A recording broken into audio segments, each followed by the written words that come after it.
Hi, I'm Valerie, and good afternoon. It's Tuesday, and we're heading toward Christmas holiday weekend for lots of people.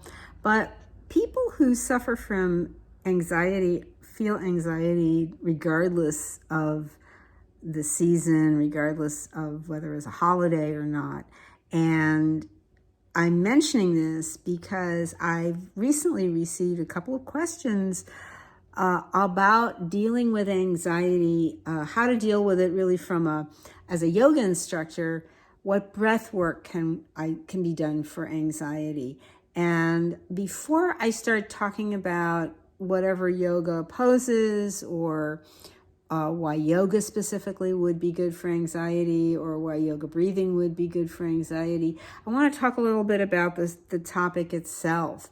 And one of the people who wrote to me, and they're on different sides of the planet, one person basically said that when they feel something is stuck in their body around the heart and needing to take long, deep breaths every few minutes because of feeling stuck, trying to release this anxiety that is gripping them. And someone else had written to me that their type of anxiety feels like a heaviness, but it's also a sensation around the heart. And I want to really discuss this from a few different perspectives. One of them is the nature of what's causing anxiety in some cases. Sometimes when we're on the verge of having a breakthrough, we can feel anxiety, even if we know something very positive is coming, whether it's the achievement of something that we desired, or whether it's an impending move, something unexpected that comes to us as something important. And it can be incredibly beneficial, and we feel that it's lifting us out of the circumstances that we have been trying to climb out of for a long time. And at the same time, it's beyond that kind of feeling of there's a kind of an eager expectation, that wonderful feeling that does make your heart pound, like when you're falling in love, that kind of feeling. And it's that little bit of giddiness or that little bit of effervescent feeling that is, it's an anxiety, but it's like a happy anxiety. This is not a happy anxiety. This is almost like a fearing or dreading anxiety. It can hang on your system, your heart, your back, your shoulders, your chest, like a dead weight, your albatross that you're carrying around. And it's something where kind of we want the thing that we've been asking for, and at the same time we're pulling away. We're not, because we're not sure we deserve it. We're not sure we should have it. If somebody in the past had said to us, "Oh, you're never going to amount to much. You don't, nothing's going to come easy for you," or you got an astrology reading one time and it was like, gee, with the astrologers reading the chart and going, you have all these planetary aspects, and this planet is transiting your house of job prospects or income, and you're going to have a rough time of it for the next 16 years. You're in this particular segment of your life, and it's going to go on for a long time. So when we get these kind of things, they kind of sit with us, and we feel like we're going uphill. It's this uphill all the time. And the more we strain, the harder it is to see the possibility of anything becoming fun or easy or deserving, that we deserve to have that thing. So that's another reason we can be feeling anxiety. We can also have that kind of feeling from having PTSD from having something in the past that we're still holding on to, that is flared up, that's triggered. So there's that. Or there can be a condition with the heart in itself, and it makes certain things feel very laborious, very heavy. So there's a combination of factors that are affecting the nervous system, that are affecting the musculature, that affect your alignment. Because if your optimal alignment is to be elongated comfortably with all your major joints properly aligned, then it's going to be very difficult to feel you can comfortably breathe, or that so that the heart's going to work harder. And yes, there are yoga breathing practices. But before I get into that, I just want to say another thing from a yoga perspective. The sister science of yoga is called Ayurveda, and that's the science of life. And it's a lovely practice. It's a beautiful, ancient, traditional practice of doing things in harmony with the seasons of the year, with your particular body type, the different elements of nature that we are each composed of in different proportions, and how we take care of ourselves. But without going into a lot of specifics or the actual sciences of it, the main point of it that relates to what I'm talking about here is that it's not just about, it talks a lot about digestion.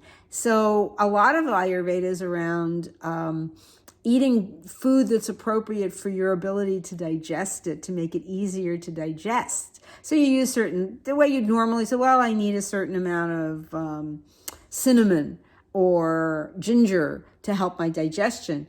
But it's more than that, because Ayurveda also goes further and says it's not just about how we digest the food that we ingest, that we eat. It's also how do we digest ideas and thoughts and situations, and how do we assimilate that into our life, and that we can become, that we're nourished and in a comfortable, balanced way. So there's that factor that it's a larger thing than simply the way we metabolize food. Is how do we metabolize life? It's a very interesting concept.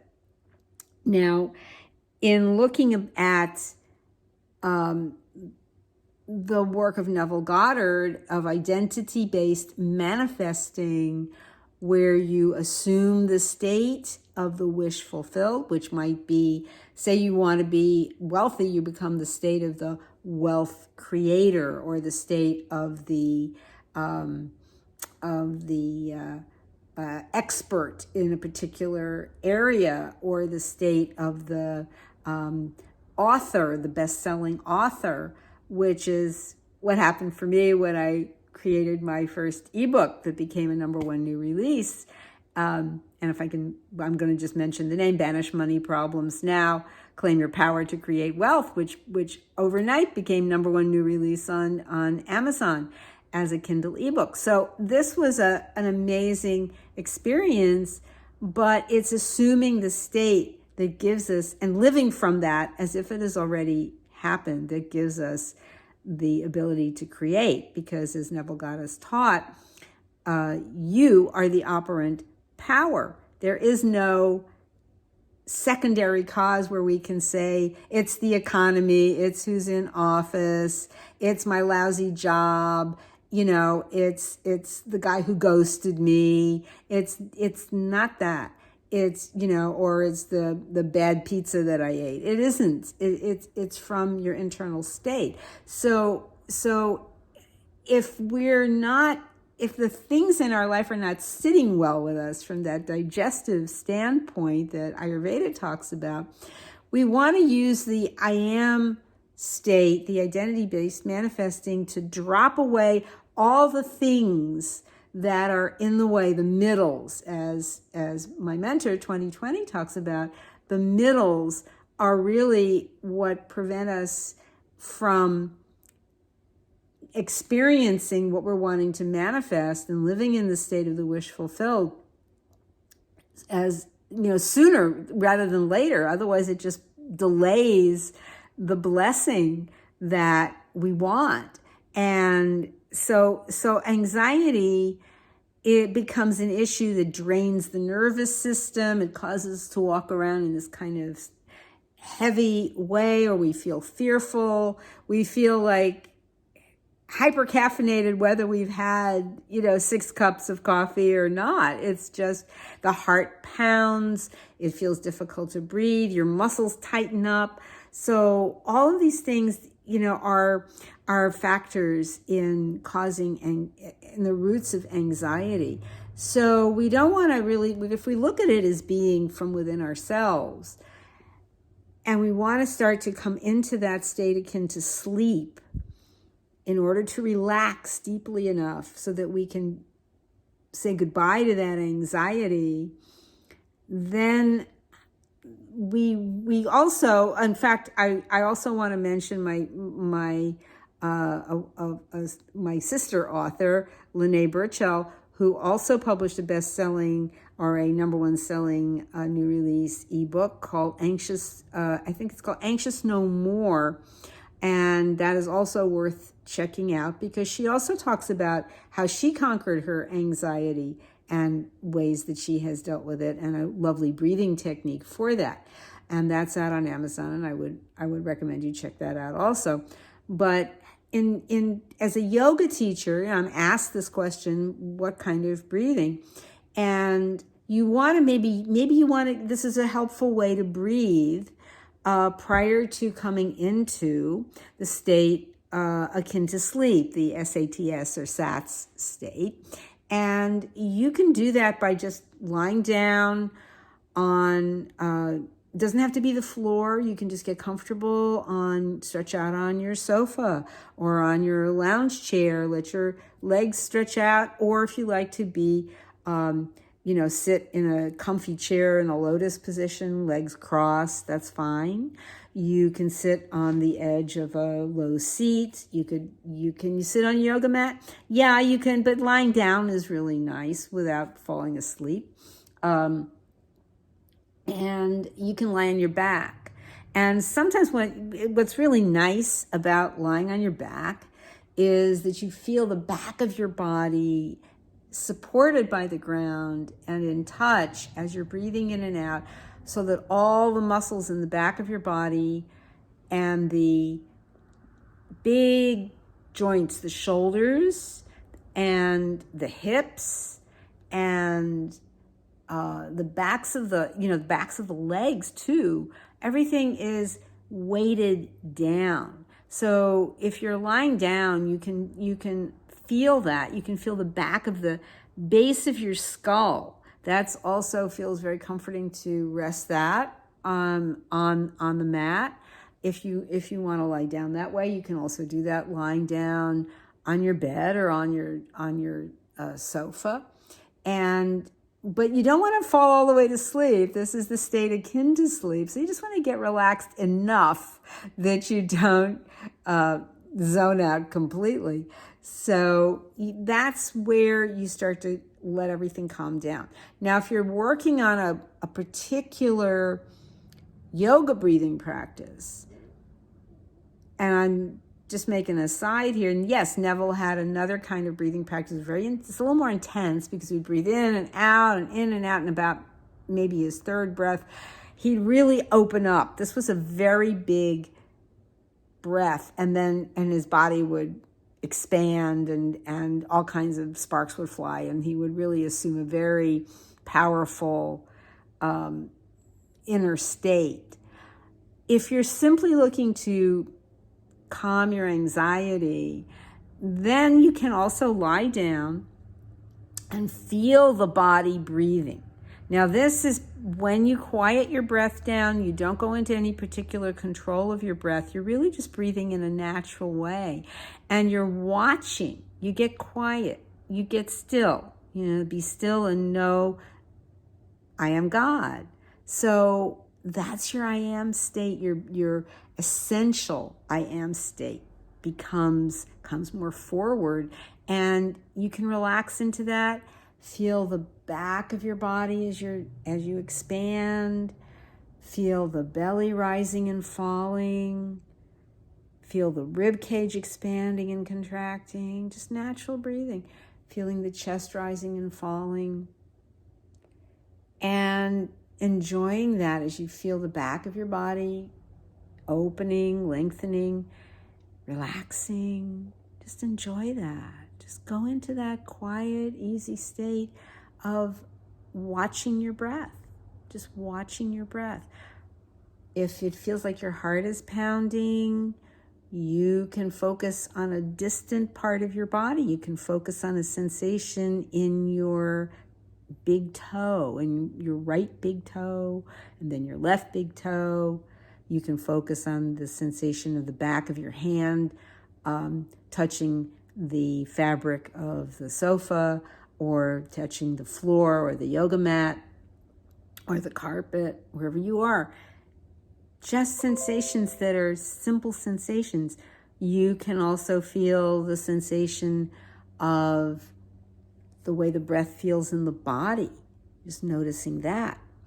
Now, there is also a particular breath called the victorious breath, or the Ujjayi, Ujjayi, which is an ancient yoga breath practice.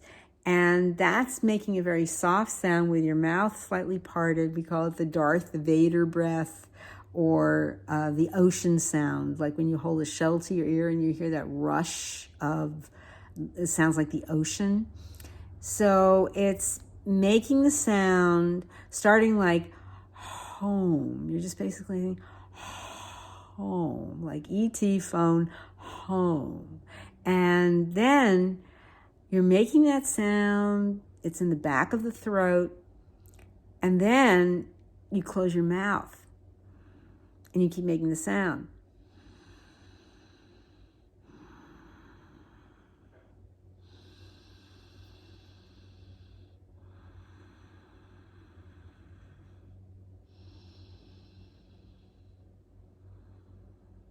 And then on top of the next exhale, after you do 4, 5, 8 of those rounds of breath in and out, let it out through your nose. Just a regular breath. And then just clear it out. And it's an inner breath. It's sometimes called the breath inside the breath. And it's very calming. And that can help ease you into your state. Or if you're doing a revision practice, because if you can go back and you're clearing situations that caused you anxiety in the past, you can revise those. That's one of Neville Goddard's greatest techniques, is revision. You can also go forward in time and do remember when, like you're way in the future, and remember long past when the anxiety stopped. And just some very simple feeling, just, a smile. You're with your loved one, you're in a beautiful place that you have desired to be because you're there now, and you project forward in that, and you just, it's very simple, very uncomplicated. And when you start to do that, you're going to find quite quickly that you have been able to bring that anxiety under control. So if you have more questions, send me a message. I'm always happy to hear from you. Find me on Facebook, Valerie Carruthers, and or send me message on Messenger. And I'm going to post this on YouTube, and you can always put something in the comments there. So, love you. Thank you so much for your questions. Keep them coming, and I will be back with you again soon.